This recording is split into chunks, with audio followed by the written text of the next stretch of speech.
гэж хэлмээр байна. За дараагийнх нь бас түрүүн нэг энэ эмэгтэй ярьж исэн бас нэг юм байгаа даа шүү дээ тий. Би уран цэцэн хил ам байхгүй амгүй хүн гэдэг байсан шүү дээ тий.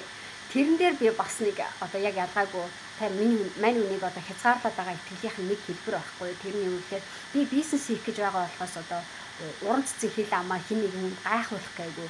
Тэрийг бас ойлгох хэрэгтэй. Бид нар уран цэцэн хил амтай байх дээр хүнийг панаалдаад ч юм уу тий. Тэр нэг уран цэцэн хил ам гэдэг одоо юу гэдгийг нэг жоохон ёс суртахууны үед жоохон хуурмаг гэж зарим нэг нь ойлгож болно тий.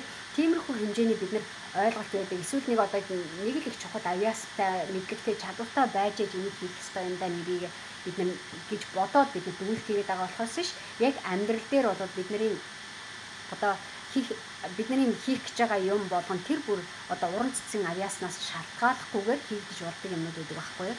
Тэгэхээр байгаа байдлаараа одоо бид нар юу гэдэг бизнес хийх гэж байгаа болохоос ш хин нэгэн хүнийг уран цэцэн үгээрээ хуурах гайгүй байхгүй. Эсвэл хин нэгэн хүнд одоо уран цэцэн гэдгийг гайхуулах гайгүй. Эсвэл одоо юу гэдгийг тий бизнес хийхэд яг уран цэцэн байгаад байх нэг шаардлага байхгүй.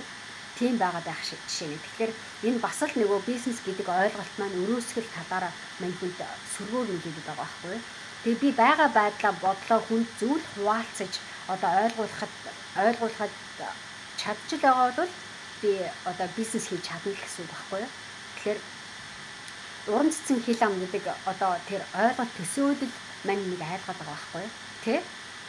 За тийм байгаад байгаа.